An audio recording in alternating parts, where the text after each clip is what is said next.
Hi there, welcome back to the channel. Thank you very much for watching. In this video, I'm going to be talking all about the Rulantica water park. So this summer, myself and some of my friends visited Europa Park Resort in Germany, which includes the Europa Park theme park, as well as, of course, the relatively new Rulantica water park. In this video review, I'll be talking through everything we loved about our one-day visit to Rulantica, plus I'll give you some helpful bits of advice if you're planning your own trip, as well as anything that it might be worth knowing before you go. I've also got a separate video review all about our Europa Park experience, so please do make sure you check that out after watching this and subscribe to the channel. Now, we visited Europa Park Resort over 3 days in September 2024, and something I will emphasize from the start is that we absolutely loved our trip as a whole. We spent 2 days in the theme park and 1 day in Rulantica. This water park is actually open for longer every day compared to Europa Park, so believe me when I say this was a full, highly enjoyable day where we managed to do everything we wanted and we had a lot of fun. I covered off how to get to the Europa Park Resort in more detail in my other video review of the theme park, so if you need advice on where to fly, where to stay and other logistics, do check out that video. Rulantica is of course located in the resort area, which is part of the town of Rust in southwest Germany, just on the border with France. And it's just as easy to get into Rulantica as it is the main theme park, simply because the resort area really isn't too big and it essentially just consists of one big road. If you're driving, Rulantica is the first turning off as you enter the resort on the way to the Europa Park itself, and it's very obviously signposted by this massive themed archway. Now, just like with the theme park, the car parking is super straightforward and immediately outside the water park entrance, but do note that it is €10 per day to park. If you are getting public transport, depending on where you're coming from, you can connect onto the bus route from Rust. For our trip, we stayed in Freiburg im Breisgau, as this was a really easy and accommodating town about half an hour away from the resort area. Wherever you are coming from or where you choose to stay, as I explained in my other video review, it is worth stocking up in the local supermarkets, as Rulantica does allow you to bring food and drink inside. In terms of when to visit, Rulantica is open all year round, and because it is a predominantly indoor water park, much like most other major European destinations,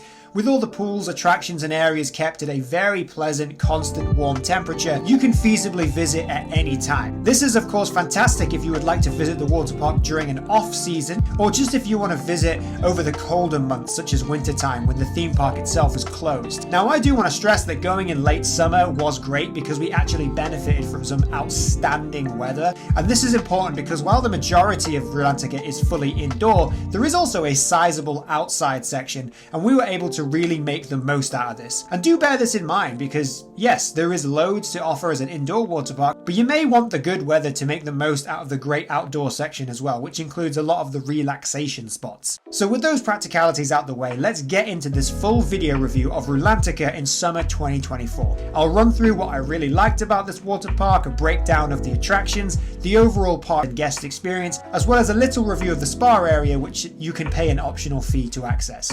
Rulantica is a fantastic water park experience. Now, just like the theme park, one of the greatest strengths of Rulantica is the theming. And what I really appreciate is that they have tried to create quite an immersive world with a storyline that's wrapped around it. There are characters that appear throughout the various parts of the park, such as the lazy river. The lazy river itself is something of the storytelling mechanism, so if you go on that, it tries to tell you this tale of what the Rulantica world is. Obviously, for the majority of people, you're probably not that bothered about that. I personally really appreciate that they went to the length to try and pay some attention to detail to that, because obviously, as soon as you step into Rulantica, you are no longer in Western Germany, and it's kind of like a bit of a Polynesian paradise mixed with North Atlantic. They went to the lengths to try and create a believable world, and the theming is fantastic. But as I say, 90% of us are going to this water park because we want to enjoy the slides, or we want to enjoy the lazy river or the swim up pool, and I'm going to get into all of this now. So Rulantica has a very strong variation of different slides and attractions that are appropriate for all ages. There aren't too many intense slides, really, they're not intense at all, with the majority being broadly fun for most people, and I'd say that really the main attractions are ideal for riding in groups. The park is split into about 3 different zones, with 2 of of these being on opposing sides of the indoor section, and then the outdoor area contains its own nucleus of slides as well. In between there are attractions such as the lazy river, the wave pool, as well as an adventure play area and a stepping stone style challenge, as well as the indoor pool bar. Outside there's the main pool area which has the swim up bar as well, plus there's a carousel style water gun ride and various lounging areas, as well as some places to get food and drink too. Now looking at the roster of slides first, I'll approach these in order with the area that is closest to the entrance and the changing area. This area contains several slides that are heavily Nordic themed. Now the main new attraction here is the 8-lane Viking Lop racing slide, and this was undoubtedly one of our favourite, if not our favourite slides in the park, and it's one of the more unique attractions that I've been on at any water park. And we actually saw a big group of 8 friends all race against each other, and it looked incredibly fun. So I imagine that this is one of the best experiences you can have if you are coming with a large family. It is very fun to try and psych out your fellow competitors as you wait for the countdown and the green light to launch yourself down the slide. Now we rode this several times, trying different combinations of the lanes to see if any of those provided, any sort of small advantage, and they clearly don't, because I consistently finished in last place every single goddamn time. The results are displayed at the end on a large screen, which makes this more fun and encourages some light competition. Nearby to Viking Lop is what you consider the most intense slides at Rulantica, and that is Dugdrop and Vildfall. Now these two slides are essentially identical and they visibly twist around each other. Guests can catch a very quick glimpse of riders sliding down both from underneath whilst you're walking up the queue line, which is quite intimidating given the speed and sudden industrial sounds that these slides make. The reason for this is of course because both slides are trapdoor freefall experiences. One person on each slide steps into a capsule, and once the previous rider has safely left and the trapdoors are reset, the ride operator just gives you both a brief nod and then hits that big red button to open the trapdoor. And this initial wait as you watch each other step one by one into the trapdoor and then suddenly disappear to this muffled scream and the sound of gushing water is honestly, it's quite frightening. However, as soon as that trapdoor opens, the slide itself is really exhilarating and it's great fun. There's an immediate rush that you don't get from any other slide in the water park. It's exciting to be suddenly flushed down a tube at such a steep angle. I don't think these slides are necessarily for everyone, but if you do want a more unique and intense thrill, which is more extreme than anything else in the water park, you should definitely give them a go. Also in this section are a couple of less intense but enjoyable rubber ring slides, which you can go down as a pair. Again, these slides are racing style, so if you're in a group of 4 or 8, these are ideal to slide down together. Now these slides, they're very similar, and besides being racing rubber ring slides, they don't really feature a unique element, but they're definitely great fun. And you do get a solid amount of speed, but again, they're not at all too intense and they're suitable for everyone to enjoy. The final attraction in this zone of the park is this hybrid of a lazy river, river rapid and slide experience all wrapped in as one, and it's actually really good fun. At first I incorrectly assumed that this was just an outdoor lazy river, and to my surprise it features a fast flowing current, sudden drops as well as alternating paths, and it's definitely great fun to just let go and allow the current to take you for a ride, experiencing all the dips and twists. It kind of made me feel like Aragorn in that scene in the Two Towers where he's knocked out and he's just floating down the river. It's a unique and a little adventurous experience that you can ride in different ways. On the opposite side of the indoor section, there is the other main slide and attraction zone, which has a very prominent and distinct theming that is completely different to the Nordic aesthetic of the first zone. This area has a sort of frozen Arctic theme, with 3 major attractions that form the body of the ice dragon that you are ostensibly sliding down the back of. Now the most prominent feature is the huge bowl element for one of the main slides, which, spoilers, is probably the best ride in the whole water park. Next to these 3 main slides is a couple of racing freefall slides. Of the main slides in this section, our favourite and the clear standout in my opinion is Vinterritt. It looks like a lot of fun, and understandably this slide always had unquestionably the longest wait time of any attraction during our visit. This slide is again ideal if you're at a party of 4 or 8, as you all go down together as a quad. The queue line for this slide weaves around the adjacent slides with some screens providing some backstory. Fortunately for this slide, you do not need to bring the quad ring up yourself. My god, that would suck, as there is a conveyor belt that recycles the rings up the side of the ride building. After your party has been weighed, yeah, that's right, you get weighed on the not so subtle giant human scales. And by the way, I have no idea what happens if your group is deemed unsuitably and presumably unhealthily heavy. You all board with your legs crisscrossed together in your quad ring. This slide is super fun. It's the best attraction at Rulantica. Now, if you're lucky like me, you'll be heading into the Pringle Bowl backwards, as this means you reach the highest point of your quad and hang up in the air the longest, which also means you get the most airtime. Next to this slide is Svalgarit. This is kind of a sister attraction, as it's also themed around the dragon, though my understanding is that in this slide you're actually riding inside the dragon, which kind of sounds gross. Once again, you tumble down this slide in groups of 4 using a slightly different designed version of the quad ring, because we couldn't use the same quad ring twice. This is a solid slide. I think we only rode it once because unlike the other 2 in this area, it just wasn't as unique. Stormwind is a 2-person ring slide, and it features a unique enclosed drum feature. I would say though that whilst it is fun to try and make more than one rotation of the drum bit as you get to that, your rubber ring does slow down significantly, and it can even become a little bit of effort to try and force yourselves down the little tunnel to the finish. So just let things naturally happen, and if you're going to be flushed down on the first rotation, that's okay. The last rubber ring slide is Tvarfall, and honestly I don't really remember too much about it. Finally, there is the appropriately named Icebreaker duo slides, and this is a straight up body slide with 2 lanes that race head to head, mano a mano, to a free fall drop into a large swimming pool. Now, the final main zone is in the outside section of the water park, and this is why I mentioned at the start of the video that you may want to go when there is decent weather. These slides all weave around the centerpiece of the outdoor area, which features a large themed dragon that is partially made up of real slides, as well as some cleverly disguised fake slide components. These are all body slides, and overall this slide area does not really have a large flagship attraction like the other indoor zones, with all of these being smaller quick fire attractions. Nevertheless, it's a fun little area in which the queue lines for all the slides are also enveloped within this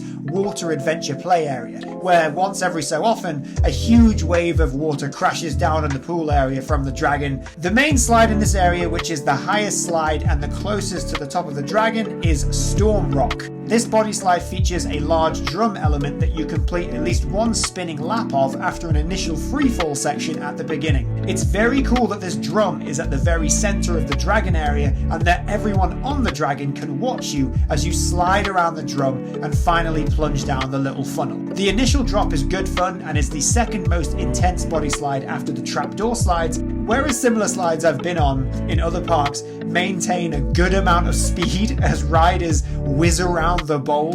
Here you lose velocity so immediately that in some cases you'll effectively come to a standstill in the bowl, given that everyone in the queue and around the dragon is watching as you awkwardly need to stand up and walk to the funnel to exit the slide manually. But it is funny, but it is also the reason why we didn't go on this slide again after the first time. Aside from Storm Rock, there's a couple of medium-sized body slides that wriggle around the dragon area, and I do like that all of these slides create this confusing tangled mess. It represents the dragon's tail and other limbs scrambling around this structure. Slalom Rock and Fall Rock, for example, they're 2 asymmetrical slides that start side by side, with the idea presumably being that you race again against the other person. These are all very much child-friendly slides, so you'll mainly see kids and their parents racing against each other, or maybe, me and my friends being really competitive against random German children. Beyond Storm Rock, this area, it's very much more aimed for families or those visiting with children. So again, bear that in mind when you're thinking about the time of year that you would be visiting Rulantica. So thinking more broadly now, in addition to the strong roster of the slides, Rulantica has plenty of other attractions that complement these in both the indoor and the outdoor outdoor sections. For the most part, these are more relaxing experiences which would be great for anyone who is visiting with a group but doesn't necessarily fancy going on the slides themselves. In the center of the indoor pool there is the wave pool. It's not too large, but for a little bob up and down it's nevertheless a solid bit of fun. I did feel that it was a little bit crowded for its size, and also the waves were more of a side to side swirl, so it kind of felt more like a mosh pit than a true wave pool. Between here and the Frozen theme section is a lagoon type pool which also features a swim up bar as well as some small water jets for relaxation. Finally, there's a shipwreck area which features a few kid slides as well as a stepping stone challenge, and we thought it was quite funny watching people of all ages attempt to make this crossing in one go whilst racing each other. Heading outside, there are also a few different open zones which will likely only be open, or at least enjoyable, if it's sunny. The outdoor pool has a swim up bar and is more appropriate for adults, though children are obviously there as well.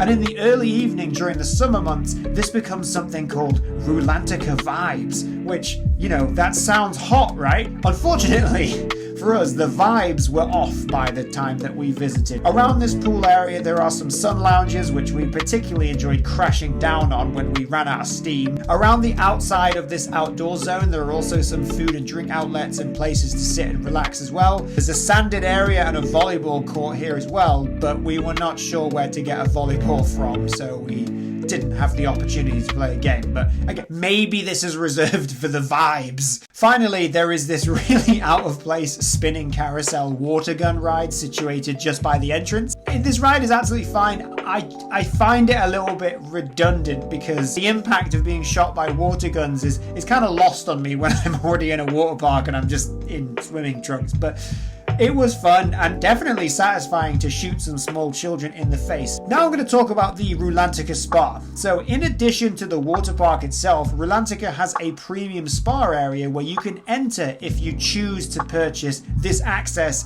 as an optional extra with your ticket. You can enter the spa as often as you like throughout your visit when you have this extra included. The spa is a very different experience to the rest of the theme park, and it's also very European. There are several different rooms and facilities in the spa, but I will just caveat that it is only worth getting a spa entrance ticket if you are comfortable with the following: A, being really oppressively hot, and B, being nude. And this is because the spa facilities are predominantly different saunas and steam rooms where you are not allowed to wear anything.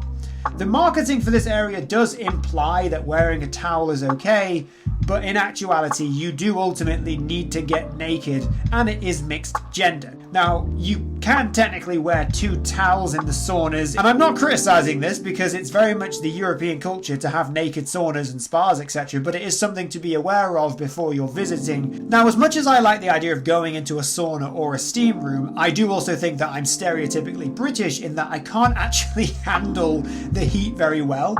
I think that Northern Europeans are a lot better at this. They grow up with saunas. Maybe it's something genetic.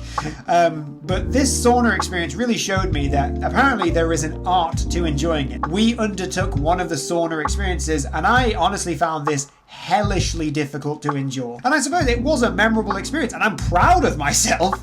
But again, I would emphasize that unless you are someone who enjoys this sort of thing, that you know that you enjoy this sort of thing, there's no need to pay the extra access for it. There are nice sun lounges and there's a cool roof terrace, but again, if the weather's not very good, you're not going to use this. And if that's all you really want, there's lounges and areas to relax in the main water park anyway. There are other benefits to the spa as well, such as being in a more exclusive and quiet area. There is better food and drink and a space to relax. And you can also purchase additional treatments whilst you're there as well. So if it is something that you're pretty keen on, definitely do it. Now that we've discussed the attractions, if I just talk about the overall guest experience during the day, I'll start off with the cleanliness and the upkeep. So Rulantica is still a relatively new water park. It only really truly opened after the COVID pandemic.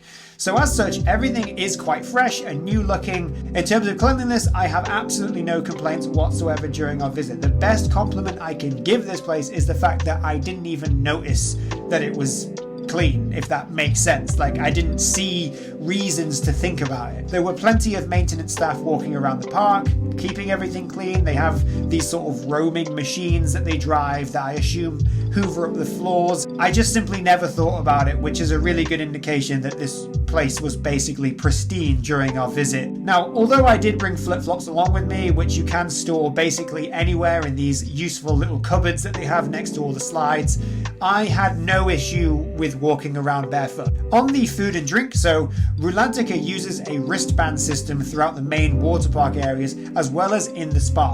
And this is a contactless system where you charge any costs to your personal account, which you then pay off at the end of your visit as you're leaving the park. So this obviously makes it incredibly straightforward to purchase food and drink throughout the water park and the spa, as it would have been highly impractical otherwise to carry money.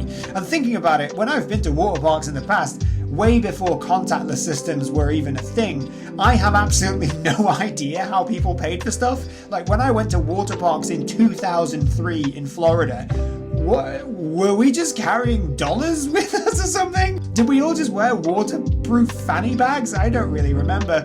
Anyway, you can leave your waterproof fanny bag at home because the wristband is super easy to use. Rulantica, just like Europa Park, does charge you a deposit fee for the initial purchase of a refill cup. However, you can get this refunded immediately back onto your wristband when you no longer need it. Unlike Europa Park, I'd say that the food and drink options here are more limited and less varied. Fair enough, it's a water park. There's not too many outlets where you can get food and beverages, and really only a couple of places in the whole place where you can even get coffee, which particularly stressed me out as a caffeine addict. Nonetheless, just like with the theme park, I don't think that the food and drink prices were excessive. The food here, it's pretty generic, but that's fine. So in our group, we had some nachos and fries for lunch, and I had a big frozen yogurt because I actually brought lunch with me on the day. As with Europa Park 2, my recommendation is still to bring your own food and drink to Rulantica and eat this in the changing room area, as it will save you money. You know what you're eating. It means that you're not limited by the outlets that are available in the water park. If you've purchased the optional spa entrance, you will probably find that the food and drink options here are much better. So aside from a beer, we didn't actually have anything in the spa other than their fancy spa water, but we did notice that everything just had a bit more je ne sais quoi in the bar area. Finally, the overall value for money. Rulantica is really good value for money, just like Europa Park, as a large indoor and outdoor water park, something which we do not have many of in Europe and certainly do not have really any good ones of in the UK. Additionally, the park has really long opening hours, so if you're visiting even on a particularly busy day, you've got so much time to experience everything. There is a ride and slide ticket available where you can go to the theme park in the day and then into the water park in the evening, and this could be a great option if it's reasonably quiet and you've got a full day to use in the resort. Overall, there's loads of slides and attractions as well as fun themed areas that cater for everyone, so for the cost of admission, I'd say it's definitely good value for money, and it's definitely worthwhile adding Rulantica to your Europa Park visit. I hope that you found this video review interesting or informative, whether you are planning your own trip to Rulantica or if you've been. I would love to see what you think in the comments. I also have a video review for Europa Park, so definitely check that out if you haven't already. Like this video and subscribe to the channel, and I will see you again next time.